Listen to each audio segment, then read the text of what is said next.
Throughout history, there have always been people who have stood up and decided that they would take charge of whatever group they're a part of, whether that be leading a Bible study group or leading an entire nation.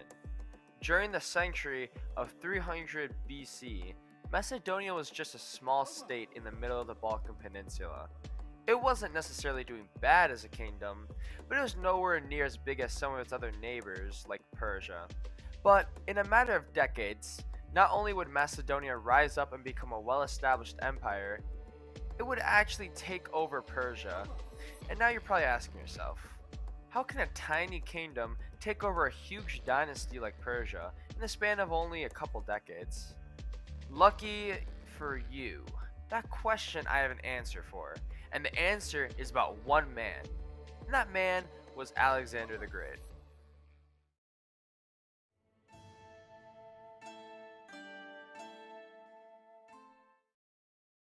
Alexander was born 356 BC into the royal family of Macedonia, with his father being the king of the kingdom.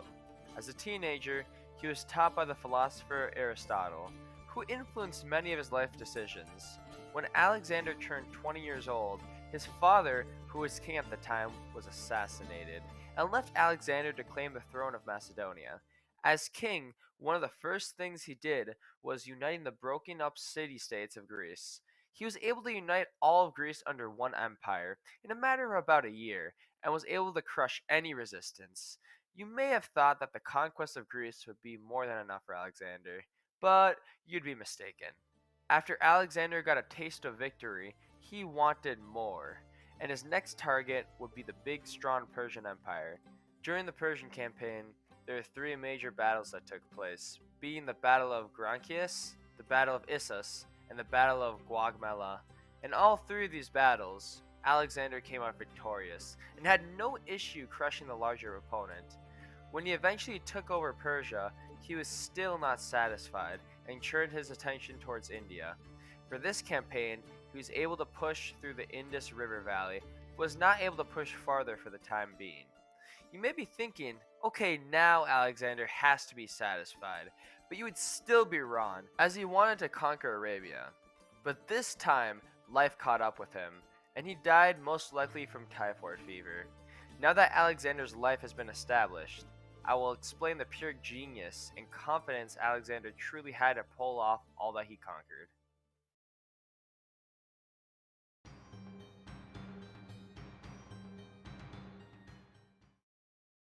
Nowadays, when a leader goes to war with another country, they themselves don't actually go to war. Rather, they send their own people to do all the fighting, while they do the commanding from their safety. Back in ancient times, though, that was not the case. Back in those days, leaders would actually command from the battlefield. Alexander was one of those leaders. But he even went the extra mile and led from the front. Yes, you heard that correctly. The most powerful man in Macedonia would lead in front of his army, making him an easy target for the enemy to kill. But there's a reason why Alexander never died, and that's because he was such a fierce and skilled warrior. The bravery and leadership Alexander showed on the battlefield is what made his soldiers not only respect him, but try to be like him. You see, to be a good leader, you have to practice what you preach, and you can't expect people to do something that you're not willing to do yourself. Not only would Alexander lead, but he would even be in the same conditions as his men, often getting less sleep than them and staying in the same living quarters as his comrades. We can even see how much his men respected him, where, after conquering Persia, they wanted to go home with their newfound wealth and status. But Alexander made possibly the greatest speech of his life, and after, they all cried out to him for his forgiveness. This cannot happen without a lot of people respecting and admiring you. Not even close. Anyways, we've established why Alexander is an amazing leader, but now I will explain why indeed he is the best leader.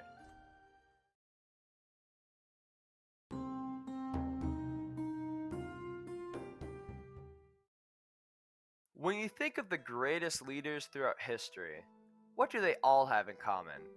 Well, they were all highly respected people that could also work best under the most stress. Sure, there have been leaders that have conquered more land or inspired more people, but none of them truly captured a person like Alexander. With Alexander, you weren't just inspired, but you wanted to become him. There's a reason that Alexander never lost a battle in his entire life, even though he was outnumbered numerous times.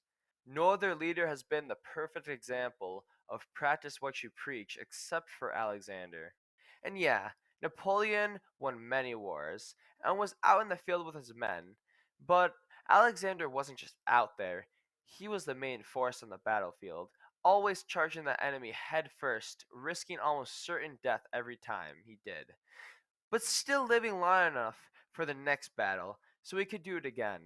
When you have a leader like that, you would probably want to die for him because he is willing to die for you. This is why Alexander was the best there ever was and probably the best there ever will be. So, with any leader in life, never settle for bad and ask yourself, if I did something for them, would they do the same for me?